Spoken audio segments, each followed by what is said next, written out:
Welcome to There is a Method to the Madness. My name is Rob Maxwell, and I'm an exercise physiologist and personal trainer.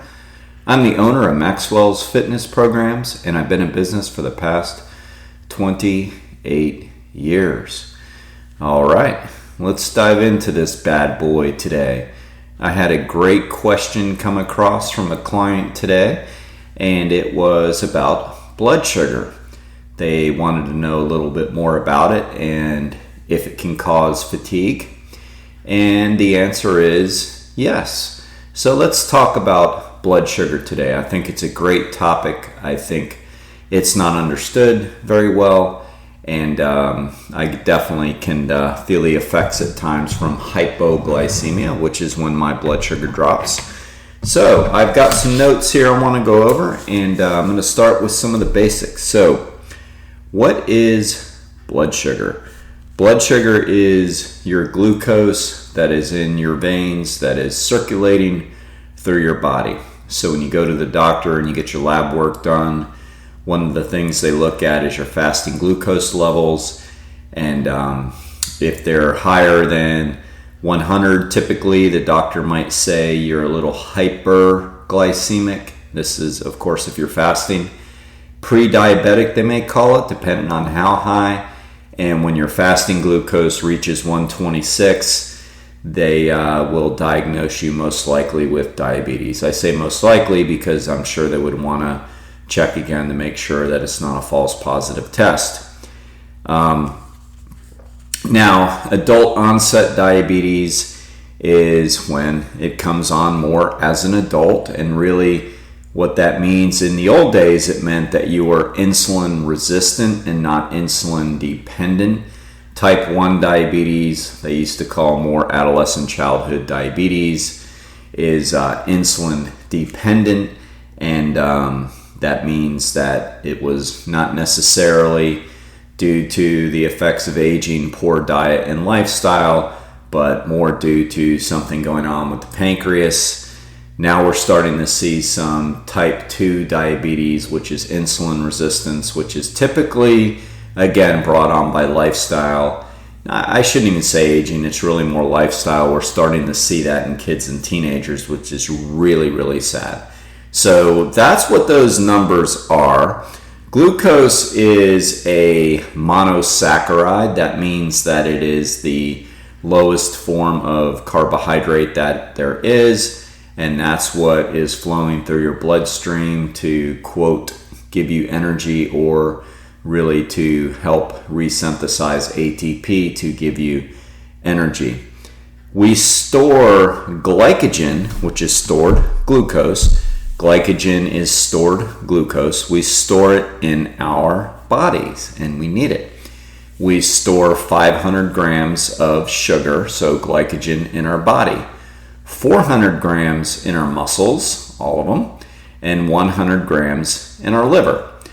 When we start to run out of glycogen, which really shouldn't happen, that's only going to happen if we're on a low-carb diet or if we're exercising at a pretty good intensity for greater than 2 hours, then we will absolutely start to run out of glycogen if we haven't done something to boost the glycogen, which in the sports world we call it glycogen sparing. So you're taking in some glucose and some sugar during the events, during the training, so you're not using your stored glycogen and you can spare it.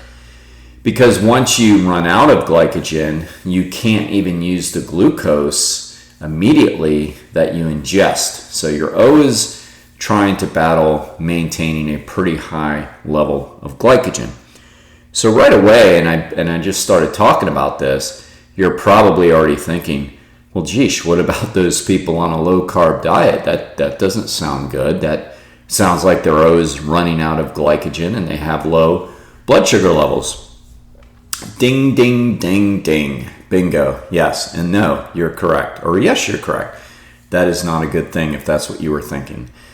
So that's what glycogen and glucose is. Okay, so glycogen is stored glucose, and glucose is the blood sugar that when you think of low and high blood sugars, that's what we're talking about. All right, so what happens then? When we start to run low on blood sugar, typically that means we're starting to burn it off from our liver, the 100 grams that we have stored.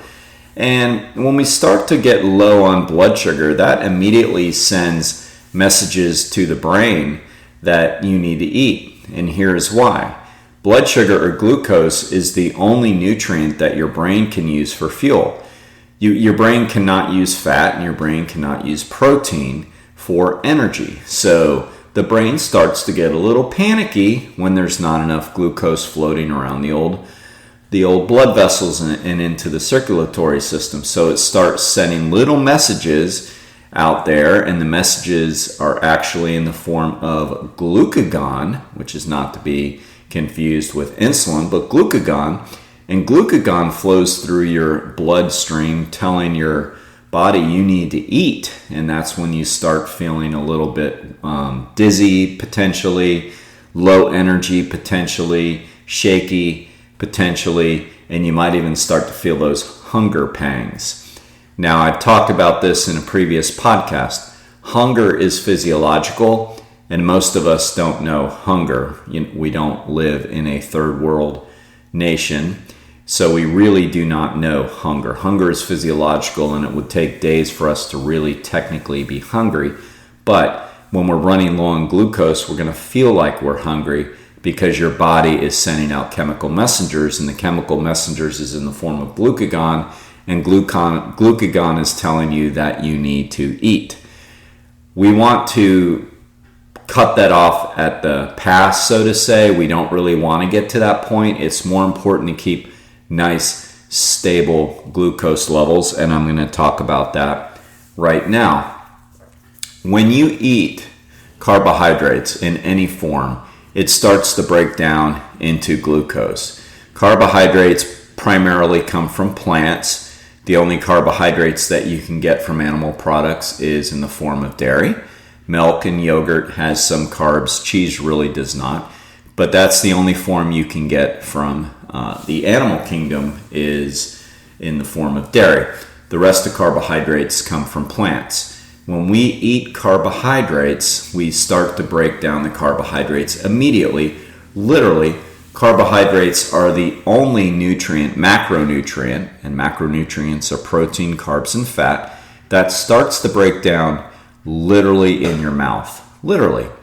I know I'm getting a little technical here, but why not? It's fun. There's something called salivary amylase, and salivary amylase is in your saliva, and it starts to break down the glucose immediately. So when people say, oh wow, so you absorb and digest carbohydrates in your stomach, not true. It actually begins in your mouth. It's the only macronutrient where that's true. Why? Because you need it, and you need it immediately, and your body is pretty damn smart, in case you haven't figured that out yet. So when we eat any form of carbohydrate, the breakdown begins immediately. Now, what happens then is whether you eat a high glycemic index carbohydrate or a low glycemic index carbohydrate will depend upon how quickly it's broken down and how quickly you can use it. High glycemic index carbohydrates, which we used to just call simple sugars, break down quicker and get into your bloodstream quicker. So there's a purpose for that. When you're really bonking on carbohydrates, you're going to need that. Here's the problem with that. The more of those you ingest, the more insulin your body is also producing. It is insulin's job to carry the glucose through the barriers. That's its job, through the cells. So insulin is a glucose carrier. The more glucose you consume, or high glycemic carbohydrates you consume at one time, the more you're going to spike your insulin levels. Can that cause diabetes? Not necessarily cause it, but it's absolutely a factor to it, because like anything, your body or your cells can become intolerant to the glucose, to the insulin.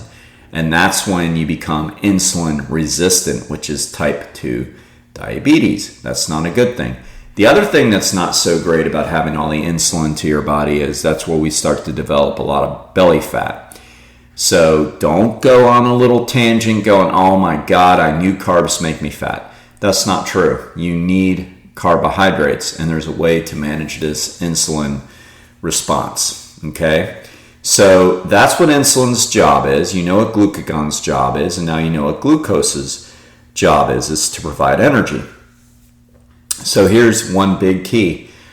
Don't wait until your glucose levels drop to where you feel like you gotta eat all these high glycemic index carbohydrates. You might be thinking, so what are those? That's gonna be fruit juices, sweet sugars, things like that, but it can also be certain fruits like pineapple, watermelon, raisins, so some dried fruits, believe it or not, peas and carrots.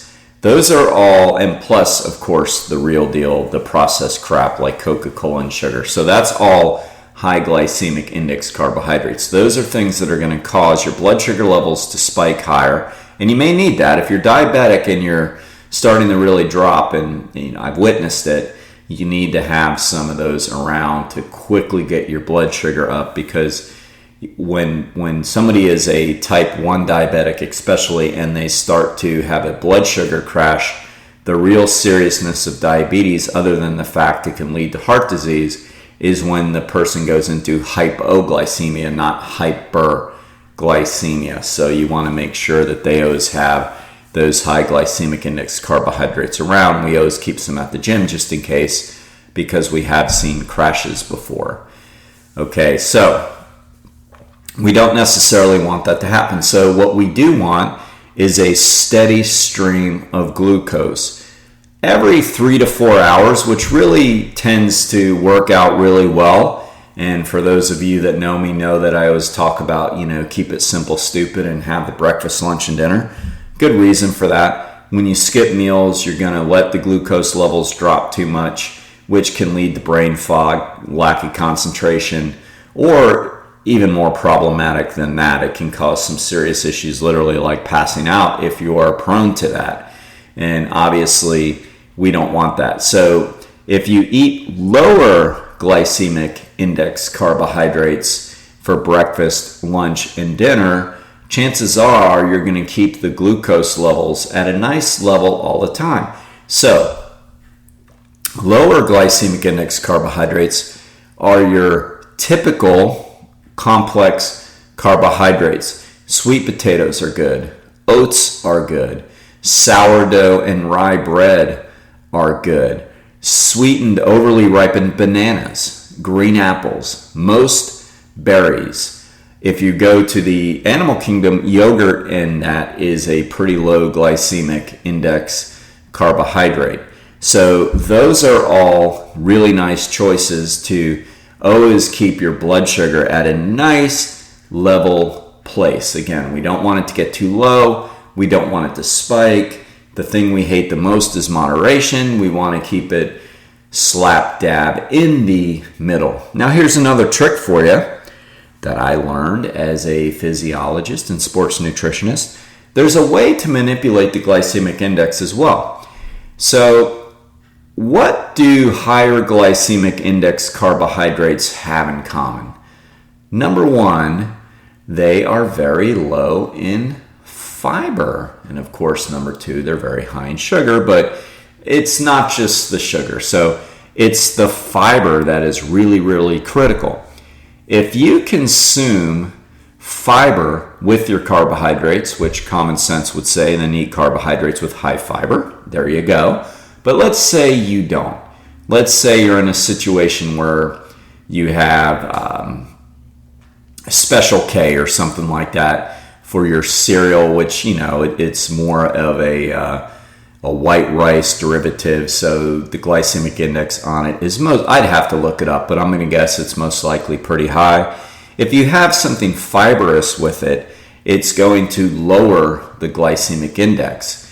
So if the medical experts didn't confuse us enough with all this, back in the day they just called it simple carbohydrates, complex carbohydrates, or polysaccharides and disaccharides. Now they got to confuse us with this glycemic index. They take it one more level and they talk about glycemic load. Glycemic load is the amount of carbohydrate times the index of the carbohydrate, which basically means this. If you eat less of high glycemic index carbs, it's going to have less of a load. The other thing that will keep the load lower, again, is if you consume it with fiber. The other thing you can do is consume it with protein. Protein and fiber will lower the glycemic index, therefore lower the glycemic load, therefore less of a blood sugar spike. Bing, bang, boom. Did I just say bung? Yes, I did. Boom. You now have a good meal, which is why one of my rules is always eat balanced meals. Try to stay away from just eating one thing. Like, someone might think a bagel is a bad thing. That's not necessarily true. A sourdough bagel, a rye bagel, low in glycemic index, high in complex carbohydrates. Some of them, depending on the kind you get, are higher in fiber. There's nothing wrong with that. It's a good carbohydrate. Eat it with a little bit of protein, and you're going to have a lower glycemic load, and it's perfect. So we have to get away from the carb phobia, and we have to learn a lot more about what are lower or at least medium glycemic index carbohydrates. That's one of the best things you can do for weight maintenance, is to get yourself a nice list of those. I supply them if you want them. I'll get them for you.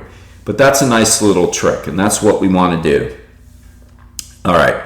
Finally, for my drinkers out there, all right, you have to understand that alcohol, and I'm not, look, I don't want to piss people off, and the reality is this, though. Alcohol is a poison, okay? I think everybody knows that, but it also works a lot against us with blood sugar. If you notice on a lot of labels, sometimes they're pretty tricky about how they'll label carbohydrates, and they'll say alcohol sugars. Alcohol works a lot like sugar, okay? It is going to spike those glucose levels. So we have to be careful with that. If we're really struggling with our glucose levels, if we're feeling periods of hyperglycemia where maybe you have insulin spikes and really you'd only know that through a blood test, you're not going to feel it, or periods of lower glucose levels, so hypoglycemia, or you're putting on a little weight. Of course, it all comes back to the calorie equation, but at the same time, you might have some issues with balancing these sugars and carbohydrates. So it's going to be hard to maintain a nice glucose level and glycogen level if we're drinking too much. We really have to be careful with that. One final note on that.